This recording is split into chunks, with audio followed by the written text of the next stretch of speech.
हालात काफी बिगड़ते नजर आ रहे हैं, आउट ऑफ कंट्रोल होते नजर आ रहे हैं, मामला बहुत ज्यादा खतरनाक हो रहा है। अभी आप मनाजिर देखिए, इसी से आपको अंदाजा हो जाएगा। ये देखिए आप, ये एहतजाज करने वाले, हड़ताल करने वाले अफराद हैं, और ये देखिए दूसरी तरफ पुलिस है। पुलिस लाई गई थी इनको रोकने के लिए, लेकिन लोगों की इतनी बड़ी तादाद आई है कि पुलिस को पीछे हटना पड़ गया है। ये आप देख रहे हैं, ये देखिए, और उनके सामने आकर तालियां बजा रहे हैं, नारे लगा रहे हैं। ये सूरत हाल है, ये हालात हैं। अब ये सब हो क्या रहा है? ये सब हो क्या रहा है? बड़ा सवाल ये है, क्या हुआ है कि लोग पुलिस के सामने आ गए हैं और पुलिस बेबस नजर आ रही है? इन लोगों के मुतालबात क्या हैं? क्यों ये लोग इस तरह से आकर पुलिस के सामने खड़े हो रहे हैं? ये असल में आज़ाद कश्मीर में एक मामला खड़ा हो चुका है इस वक्त। एक तरफ है अवामी एक्शन कमेटी, उनके मुतालबात हैं, वो भी आपको बताऊंगा। और वो कहते हैं कि अगर हमारे मुतालबात नहीं माने जाते तो हम 29 सितंबर को हड़ताल करेंगे, एहतजाज करेंगे। लेकिन ये उससे पहले 48 घंटे पहले ये सारा कुछ शुरू हो चुका है, ये एहतजाज शुरू हो गया है। इसकी क्या वजह है? वजह यह है कि पुलिस की डिप्लॉयमेंट की गई कि जी ये हड़ताल नहीं होने देंगे, हम बार बार की हड़तालों से तंग आ गए हैं। अब कश्मीर में, आज़ाद कश्मीर में हुकूमत दबाव डाल रही है कि आप हड़ताल ना करें। पहले भी आप इस तरह से करते रहे हैं, हर दफ़ा आप हड़ताल करके, एहतजाज करके अपने मुतालबात मनवाने की कोशिश करते हैं, मनवा भी लेते हैं। अब नहीं हो सकता, बहुत हो गई। इससे अवामी एक्शन कमेटी पीछे नहीं हट रही। हत्ता के विफाकी हुकूमत की तरफ से शहबाज शरीफ साहब ने इसका नोटिस लिया और फौरी तौर पर 2 वज़रा को, अमीर मकाम को और उनके साथ तारिक फजल चौधरी को भेजा।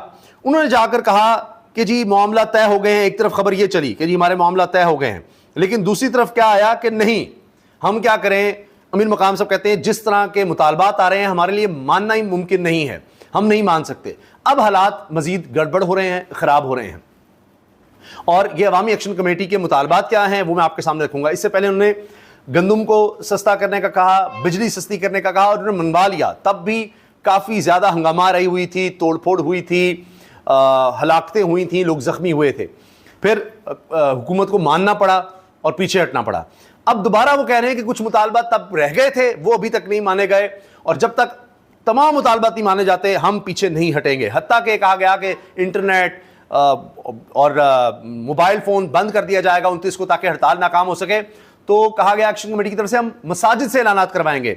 नोटिफिकेशन निकाला हुकूमत ने कि खबरदार, किसी भी मस्जिद से कोई ऐलान हुआ सिर्फ अजान हो सकती है या किसी की फौतगी का ऐलान हो सकता है, इसके अलावा अगर कुछ हुआ तो उस पर एक्शन लिया जाएगा, उसको तखरीबकारी तस्वुर किया जाएगा। आप किसी भी तरह से हुकूमत के खिलाफ या इस तरह कोई शर फैलाने के लिए या हड़ताल के लिए या इस तरह से आप ऐलानात नहीं करवा सकते। उस पर उलमा भी मैदान में आ गए, उल्टा वो भी एक्शन कमेटी के साथ खड़े हो गए हैं। अवामी एक्शन कमेटी, ये जितनी जमातें इस वक्त कश्मीर में हैं उन सबसे ज़्यादा ताकतवर हो चुके हैं अवामी एक्शन कमेटी के लोग, और वो खड़े हुए हैं। वो कह रहे हैं जी हम नहीं पीछे हट रहे। तहरीक इंसाफ ने इनका साथ देने का ऐलान कर दिया हुआ है। बाकी सारी जमातें, पीपल्स पार्टी नूनी इकट्ठी है। वहां वज़ीर आज़म भी अचानक बन गए। यहां पर तहरीक इंसाफ की हुकूमत थी, वो गिर जाती है। उसके बाद वज़ीर आज़म कह रहा है, अभी भी उनके बयानात हैं, मैं आपको दिखाऊंगा, कि 60 सेकंड पहले तक जो लोग मेरे खिलाफ थे कहते हैं सवाल ही पैदा नहीं होता आपको वोट दें, 60 सेकंड में साथ ही हो गए। तो अजीबो गरीब सूरत हाल है। गवर्नमेंट वहां पर है लेकिन वो कंट्रोल नहीं कर पा रही। ज्वाइंट एक्शन कमेटी से मुज़ाकरात कामयाब, मुतालबा तस्लीम, ये खबर चली, लेकिन पता चला कि ऐसा तो कुछ हुआ ही नहीं है और अमीर मकाम को नाकामी हुई है, क्योंकि उनका खुद बयान आ गया कि ये हम खुलूस नीयत से मुज़ाकरात कर रहे थे, लेकिन जो मुतालबात किए जा रहे हैं हम मान ही नहीं सकते। अमीर मकाम की गुफ्तगू ये सामने आई, हम बहुत खुलूस के साथ कश्मीर आए अवामी एक्शन कमेटी से बात करने के लिए, लेकिन वो हुकूमत की मराद के खात्मे और 12 मुहाजिरीन की नशिस्तों के खात्मे की बात कर रहे हैं, जो हमारे बस में ही नहीं। मुझे समझ नहीं आ रही, हम जंग जीते हुए हैं, हमारा सऊदिया के साथ दिफाई मुआहदा हो चुका, फिर ये ऐसी डिमांड्स क्यों कर रहे हैं? बदकिस्मती है। ये बात अमीर मकाम ने कही। अब हालात ख़राब होते चले जा रहे हैं। अवामी एक्शन कमेटी क्या कह रही है वो सुनिए। हुकूमत पाकिस्तान और अवामी एक्शन कमेटी के दरमियान मुज़ाकरात नाकाम, अब फैसला सड़क पर होगा। हमारे साथ चलाकी की गई। मुज़ाकराती टीम हमारे 2 बड़ी डिमांड्स, अशराफिया का खात्मा और 12 मुहाजिरीन की नशिस्तों पर बात करने को तैयार नहीं। अब मुतालबात से पीछे नहीं हटेंगे। वो कहते हैं कि कश्मीर से बाहर कुछ सीटें दी गई हैं, जो मुहाजिरीन है वहाँ से वोट डालते हैं और वो फिर मेंबर बनते हैं। ये नहीं हो सकता, सिर्फ कश्मीर के लोग ही वोट डालेंगे, जो यहाँ पर रह रहे हैं, यहीं पर हैं, सिर्फ वो करेंगे। अब इसके साथ साथ वो कह रहे हैं जी अशराफिया का खात्मा, कि उनको जो मराद दी जा रही हैं जिस तरह से वो मौजे कर रहे हैं तनख्वाहों में, मरात में, गाड़ियाँ शाड़ियाँ, प्रोटोकॉल, ये नहीं होना चाहिए, इसको ख़त्म करना होगा। अब कह रहे हैं कि बाकी मुज़ाकरात या बाकी जितनी भी शराइत थी उनको तो काफ़ी हद तक तस्लीम कर लिया गया, इन दो पर असल में लड़ाई चल रही है और उसकी वजह से अब हालात ख़राब तर होते चले जा रहे हैं। अवामी एक्शन कमेटी आइन में तरमीम की बात कर रही है। ये फैसला चंद लोग नहीं कर सकते। हमने कहा पूरे कश्मीर का अमन ख़राब ना करें, हमारी समझ से बाहर है। हर दफ़ा वो एक नई डिमांड ले आ जाते हैं। सिर्फ चंद लोगों के कहने पर आइनी तरमीम नहीं की जा सकती। डॉक्टर तारिक फजल चौधरी, वो ये हुकूमती कमेटी के मेंबर वज़ीर हैं, फॉर्म 47 के सही क्या हुआ, अब शहबाज शरीफ ने को भेजा था तो वो शिकायत कर रहे हैं कि हर दफ़ा नई डिमांड्स ले आते हैं, हम करें तो करें क्या। ये सुनिए, आज़ाद कश्मीर के मौजूदा वज़ीर आज़म बता रहे हैं कि वो अचानक वज़ीर आज़म बन गए। ये उनका बयान है। इसमें वो कह रहे हैं जी 60 सेकंड पहले तक तो सब कह रहे थे, जो कह रहे थे मैं तुम्हें वोट नहीं दूंगा, साथ ही उन्होंने वोट देने लग गए। तो एक झटके में ये सारी हुकूमतें गिरती हैं, बनती हैं, फिर इस तरह के हालात हमारे सामने आ जाते हैं। उलमा कराम और मौलवी हजरात का सख्त रद्द-ए-अमल आया है। हम हुकूमत के नोटिफिकेशन को जूते की नोक पर रखते हैं और मुकम्मल अवामी एक्शन कमेटी से इत्तेफाक करते हुए मसाजिद में ऐलानात करेंगे।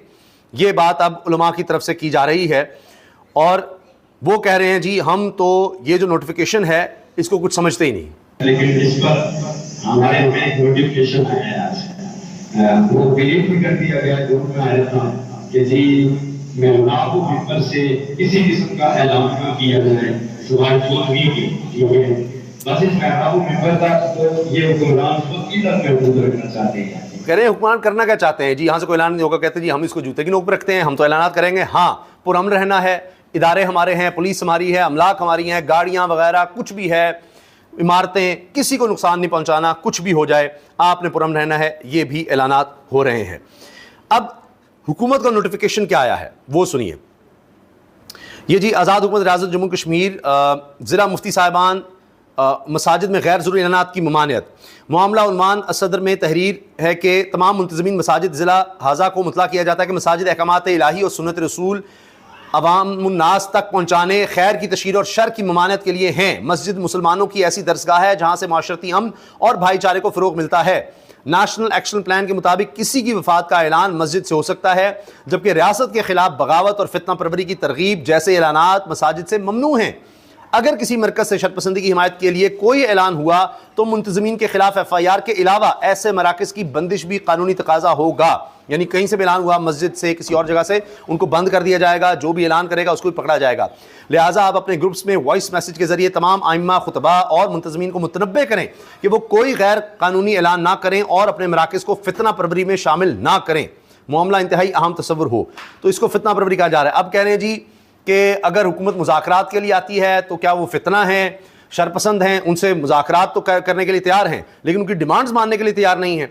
अब ये हैं जी अवामी एक्शन कमेटी के मेंबर, आज़ाद कश्मीर अवामी एक्शन कमेटी के मरकज़ी मेंबर उमर नज़ीर कश्मीरी ने ऐलान किया है कश्मीर में चाहे जहाँ से भी आप लोग मंगवा लें, फोर्स मंगवा लें, अब अशराफ़ के इमारात और महाजिरीन की नशिस्तें 12 नशिस्तें नहीं चलेंगी। ये वो बड़ा सख्त ऐलान कर रहे हैं। ये देखें, ये अमेरिका से भी मंगवा ले, रशिया से भी मंगवा ले, इंडिया से भी मंगवा ले, जहां से मर्जी ये दुनिया भर की फोर्सेस इकट्ठी कर रहे हैं, लेकिन अब इनकी मुराद जो है किसी सूरत नहीं बचेगी, की होगी, सच की होगी। दोनों तरीके से जदोजहद को इस मुश्किल वो कह रहे हैं जी हम नहीं पीछे हटेंगे। अब दोनों तरफ से अब फिलहाल पीछे नहीं हटा जा रहा।